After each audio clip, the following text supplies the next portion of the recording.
Starting from the 18th century, Minasnitskaya, one of the oldest streets of Moscow, had been filling up with mansions of the rich nobles and merchants. Today, only a few of the constructed buildings on the street retain the vim of the classical epoch and its architectural appearance. Among them, there's the manor of Ivan Ivanovich Baryshnikov. The house is numbered among the best monuments within Moscow classicism since its appearance in the years 1797 to 1802 was identified by a leading architect of the epoch, Matvey Fedorovich Kazakov. This small palace, as rich houses of a medium size were called at this time, is one of the few buildings in Moscow that had fully preserved the original architectural features of the turn of the 19th century. Fortunately, the fire in 1812 bypassed the structure. Baryshnikov bought a plot of land on Myasnitskaya Street in 1792. The chambers of the 17th century and non-simultaneous outhouses of the second half of the 18th century, which already had occupied the street by the time, determined the composition of the new manor house. According to the Moscow tradition, the existing stone buildings were never demolished and were used as parts of new ones instead. In this way, a custom for Moscow chamber layout was introduced. The buildings had the form of a letter N, which means the wings of the house, being brought out to the streets, formed a small, cosy front yard. The front yard was separated from the street by a fence with two monumental gates on both sides. The gates, which were created simultaneously with the house, bring the feel of completeness to the ensemble of the estate. The three-story centre of the two-story house features an elegant portico, a loggia that unites the second front floor with the mezzanine.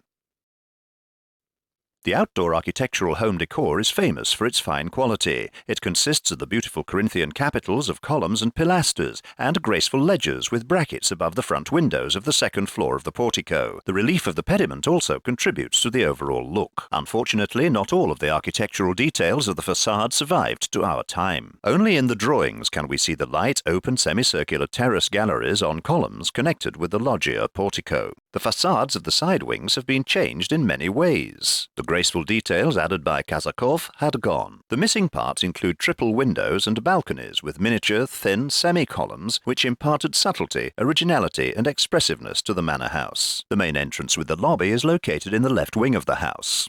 The lobby, with strict Doric columns, leads to the grand staircase and first-floor offices. When Kazakov was reconstructing the house, he kept its old right-hand side as a part for everyday living.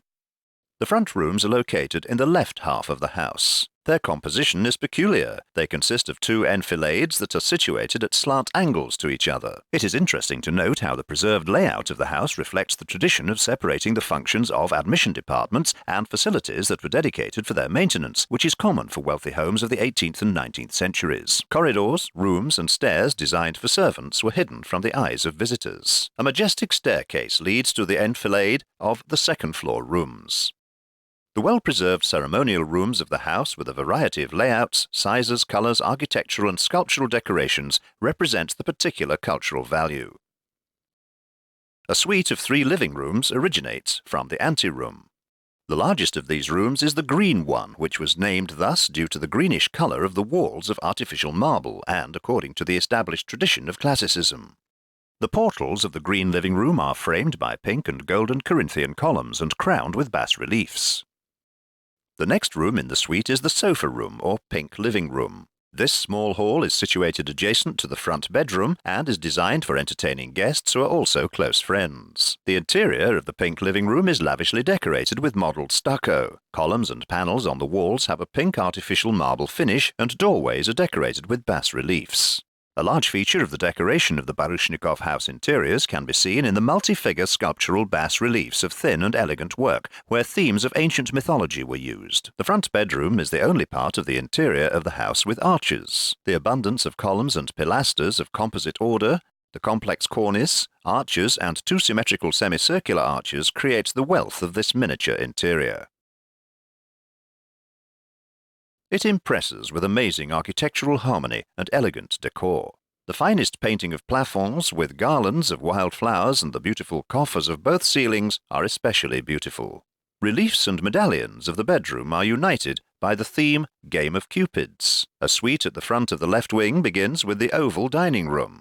An artificial marble decoration, door portals with columns and reliefs, and the design of the ceiling have all been preserved here. A niche for musicians framed by large brackets is especially interesting. The largest room in the house is a dance hall, lit with rows of windows on 3 sides.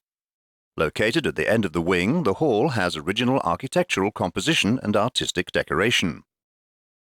The round Corinthian colonnade creates the central space within the square room. In the centre of the wall, situated adjacent to the dining room, there is a balcony for musicians based on small columns of composite construction. The columns are made of golden yellow and ivory artificial marble, which creates a surprisingly harmonious and subtle colour combination with a perfectly executed, rich, snow-white, stucco cornice and a bas-relief. The hall's round ceiling is unique in its artistic execution. It is encircled with the picturesque flower garlands that eagles with outstretched wings hold in their claws. The rows of dwindling rosettes converge towards the image of the sun in the centre.